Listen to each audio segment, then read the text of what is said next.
Hello mga martilyo, alam ko andito naman kayo sa aking channel kasi gusto nyo manood ng mga video na gusto nyo matuto ng mga bagay-bagay kung paano gawin. Mga martilyo, andito tayo, may gagawin tayong bubong. Yan mga martilyo, ito yung pantabas ng ating bakal. Ayan mga martilyo, yan, materialis natin andyan. At nakapagkabit na tayo mga martilyo, yan yung ating ginagawa mga martilyo. Ito mga martilyo, dinugtungan ko ng bubong, yung dating bubong. Pero mga martilyo, ako rin gumawa itong bubong na to. Kaso naliitan yung may-ari, kaya pinadugtungan niya ulit. Kaya umanap tayo ng paraan kung paano natin patibayin kasi wala itong poste mga martilyo. Hanggang dyan lang yan mga martilyo dati. Ayan mga martilyo, dinugtungan natin ng pinaka-trusses na angular. Ayan mga martilyo, tingnan nyo kung paano ako pinatibay yung ating bubong. Ayan. Bali polycarbonate mga martilyo yung ibububong natin ngayon. Ayan. Ayan mga martilyo. Ayan. Dito mga martilyo ginagawa ko pa yung kabila. Bali pang tatlo na ito mga martilyo bago lagyan natin ng siparlin para sa ating polycarbonate. Bali ang gagawin natin mga martilyo pinaka-siparlin natin ay tubular na 1/2. Ayan mga martilyo. Lalagyan natin ng ito mga martilyo nilalagay ko bali angle bar. Ayan mga martilyo yan. I-welding natin to dito mga martilyo para patungan natin ang ating pinaka-siparlin na tubular. 1/2 mga martilyo ang gagawin natin siparlin dito. Ayan, magwe-welding muna tayo mga martilyo para patibayin natin kung paano magpatibay ng ganitong dugtong mga martilyo. Ito mga martilyo, dinugtong lang to kasi dati hindi kasi naisip ng may-ari mga martilyo na alanganin pala ang lapad ng kanyang pinagawang bubong. Ako din gumawa nito mga martilyo kaso kala nung may-ari okay na ay sa daming gamit niya ditong nilagay nababasa pa rin. Ito mga martilyo bali yung mga ihawan na tigas mga martilyo ang dito kasi pag nag-ihaw siya para malayo dun sa bahay niya yung usok, kaya dito pinalagay sa tabi ng kanyang pader ng gate niya. Ayan mga martilyo, yan magwe-welding tayo. Ayan i-welding na natin mga martilyo yung ating angular. Pulwid na lang natin mga martilyo kasi kailangan natin ipulwid ng maayos para matibay yung ating trusses na angular. Ayan mga martilyo, kita nyo naman angular mga martilyo yan. Yan, ipupulwid na lang natin para sigurado na hindi siya matatanggal. Ayan mga martilyo, ganito lang mga martilyo yung pagdugtong kasi kung mga martilyo nung una sinabi ng may-ari na kung paano dugtungan itong bubong na nakahang lang kasi ito mga martilyo walang poste. Kaya inisip ko mga kamartilyo kung paano sa patibayan kasi medyo mahaba na ito mga martilyo. Yung dating bubong mga martilyo, yung nakikita nyo may bubong bali 8 feet na yan. Tapos itong dinugtong ko ulit mga martilyo 4 feet. Kaya bali 12 feet itong nakahang na to. Kaya walang poste. Kaya pinag-isipan ko kung paano siya titibay. Ayan mga martilyo, lalagay na tayo ng pinakadulo ng ating bali parang sanipa to mga martilyo na angular. Yung ilalagay natin na pinakasanipa niya bali angle bar din yung ilalagay natin para magkapit yung tatlong trusses para maging matibay siya.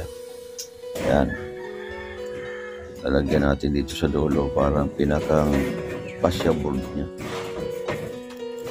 Kasi mga martilyo pag walang ganito bali diretso lang siparlin. Parang nakikita ko mga martilyo na hindi siya matibay na hindi siya mas matibay, kaya itong mga martilyo nilagay ko mas matibay siya. Yan, i-welding natin itong mga martilyo. Napakahirap mga martilyo pag nag-iisa lang, wala akong kasama mga martilyo, ako lang nag-iisa, kaya diskartihan na lang kung paano may kabit yung mga ganitong bagay mga Mateo, kung paano gumawa ng mga ganitong i-discarte na lang tayo mga Mateo para maikabit natin ng maayos. Kasi wala mga Mateo, wala akong helper. Ayan, nakikita nyo naman na nag-iisa lang ako. Kaya dito ako sa gitna mga Mateo, nag-una ng welding. Ispat muna natin ito dito para hindi siya malaglag. Ayan. Kasi sa gitna ako nag-una mga Mateo para balance yung bakal, hindi siya gigiwang-giwang. Kasi pag sa kabilang dulo tayo, walang maghahawak, ibig sabihin hindi mo may welding na ano, kasi hindi mo may angat yung bakal. Kaya mga Mateo, diskarte sa gitna kayo mag-una para maikabit nyo yung bakal na hindi siya gigiwang-giwang, kasi nakabalance naman na sa gitna, kasi tayo hawak. Ayan mga Mateo, pupulwid na natin para pag lumipat tayo sa kabilang dulo, hindi na siya malalaglag. Kaya dun sa mga baguhan mga Mateo, diskarte lang kung paano gagawin yung mga ganitong trabaho na mag-isa. Kasi nahiya naman ako mga Mateo magdala ng kasama, kasi hindi naman tayo pakyaw, bali arawan lang ito mga Mateo. Kaya bali diskartihan na lang mga Mateo na kung paano ikabit pag tayo'y nag-iisa lang. Ayan, pinulwid na natin mga Mateo para hindi na siya mahulog, kasi medyo mabigat dito mga Mateo, kasi angle bar to. Ayan mga Mateo, kukuha tayo ng welding rod kasi naubusan tayo ng welding rod. Walang taga-abot mga Mateo ng welding rod, kaya mano-mano to mga Mateo. Kukuha tayo ng welding rod para ipulwid pa natin yung ilalim, kasi medyo alanganin pa yung paka-welding nga. Ayan, ganyan lang mga Mateo, tingnan nyo lang yung ginagawa ko kung paano mag-discarte ng mga ganitong bagay na mag-isa lang tayo, kasi wala tayong helper mga Mateo. Kaya kailangan natin dumiskarte kung paano magkabit ng mga ganitong bagay, o makakuha kayo ng mga ganitong trabaho, kaya alam nyo kung paano mag-discarte. Ayan mga Mateo, na ikabit din natin yung gitna. Kaya lilipat tayo mga Mateo dito sa kabilang dulo. Ayan mga Mateo, lilipat natin yung ating scaffold, yung ating ladder. Ayan. Kaya itong dulo mga Mateo ang wielding natin. Di ba mga kamartilyo, hindi na siya gumagalaw kasi naka-weld na yung ating gitna. Ayan, dito tayo mga Mateo sa dulo. Pupulwid na natin ulit yung dulo natin para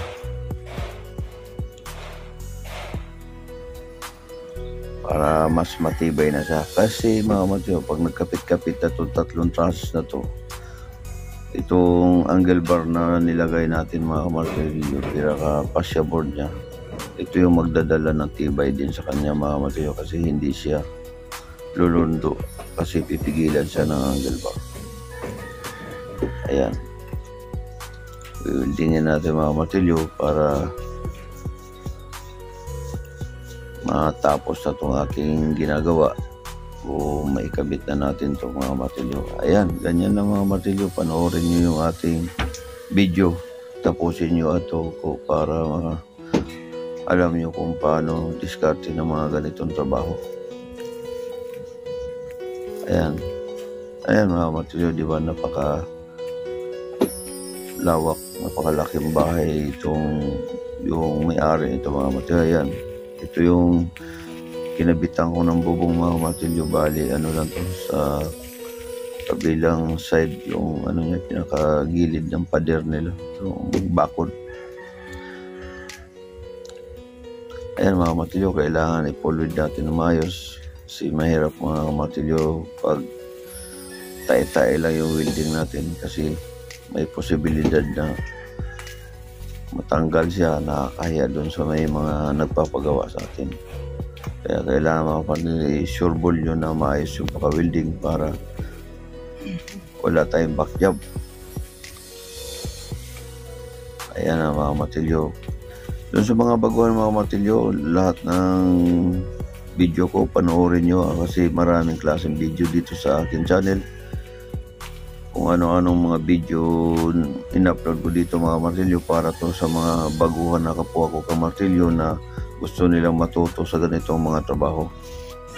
Ayan na mga kamartilyo, na ikabit na natin yung ating siparlin. Dito tayo magsisimula sa pinatong ko na mga kamartilyo, tapos i-welding ko na yung dulo para isang weldingan yan. Bali yan mga kamartilyo, yan.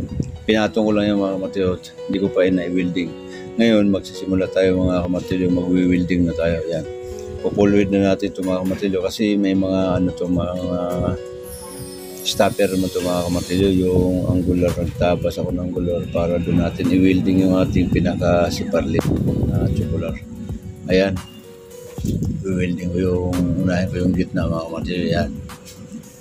Yan, ganyan ang style niya mga kamartilyo. Medyo bubong na lang ang kulang dyan. Kaya pag nakabili na yung may-ari mga kamartilyo ng polycarbonate, mabilis na lang bubungan niya mga kamartilyo, kasi may siparlin na siya. Ito yung pinakakabuhan ng ating bubungan mga kamartilyo. Bali tatlong siparlin lang kinabit ko mga kamartilyo, kasi bali 4 feet lang to. Pinati ko sa tatlong siparlin. Bali 2 feet lang siya, kulang-kulang 2 feet mga kamartilyo yung ating dista ng ating siparlin. Okay na mga kamartilyo, kasi wala namang papatong dyan. Kaya kailangan lang na hindi siya ilipad ng hangin, kasi yung ating polycarbonate mga kamartilyo solid yun, hindi yung nakikita pangkaraniwan, yung nakikita sa polycarbonate na may butas yung gitna. Medyo mahina kasing klase yung mga kamartilyo, kasi pag makaabot na ng mga 2 years o mahigit 2 years, medyo yung mga kamartilyo lumulutong sa init. Ayan mga kamartilyo, i-welding natin yung sa baba. Yan, i-welding na natin yung gitna mga kamartilyo, yung sa baba naman. Yan, diba mga kamartilyo, hindi pa naka-welding sa gitna. Ayan, at saka sa kabilang dulo. Yan, dito tayo mag-una para tatlong dulo ang iyo natin pag-welding, para lipat tayo ulit sa gitna, diretso ulit sa dulo, para tapos na mga kamartilyo yung ating siparlin. Maghintay na lang tayo mga kamartilyo doon sa polycarbonate, kasi yung may-ari mga kamartilyo ang bibili ng polycarbonate. Si pipili daw siya yung medyo magandang klase. Ayan, na-welding natin mga kamartilyo yung natin, yung ang siparlin.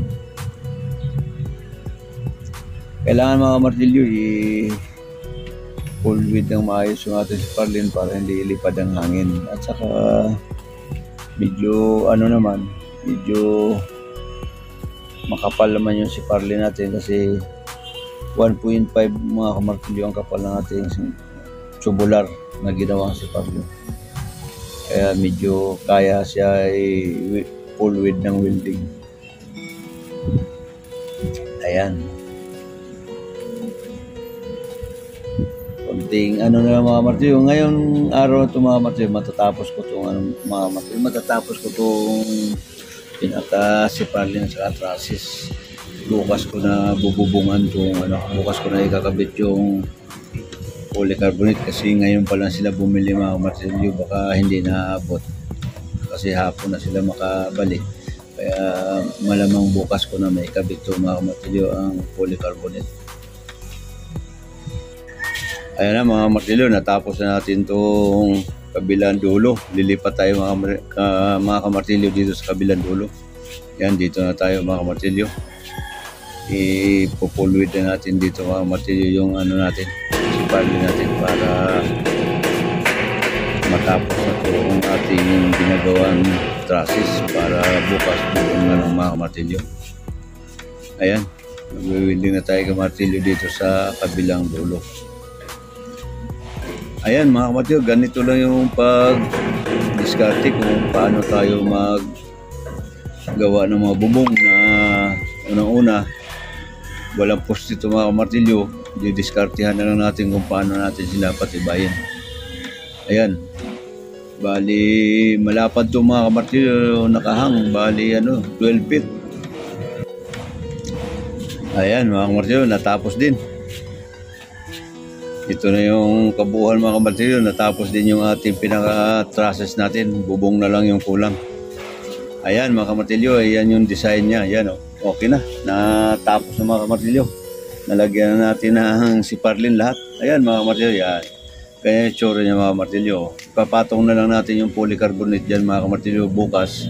Kasi ngayon sila bumili, hindi pa nga dumating mga kamartilyo. Ayan. Di ba? Mga kamartilyo, ayan. Kabit na natin kung paano natin patibayin yung ating extension na canopy, bubong. Ayan mga kamartilyo, yan yan. Ito yung una kong ginawa mga kamartilyo, matibay ito kasi yan. Yan naka yan, expansion sa pader, yan. Yan, bali 3 yan, yan. Expansion yan, tapos may binaon pa akong steel bar mga kamartilyo dun sa wall para hindi siya mabunot. Ayan ang kabuuan mga kamartilyo. Kaya mga kamartilyo, hanggang dito na lang yung ating video at maraming salamat sa patuloy niyong suporta sa ating channel. Hanggang dito na lang, bye bye.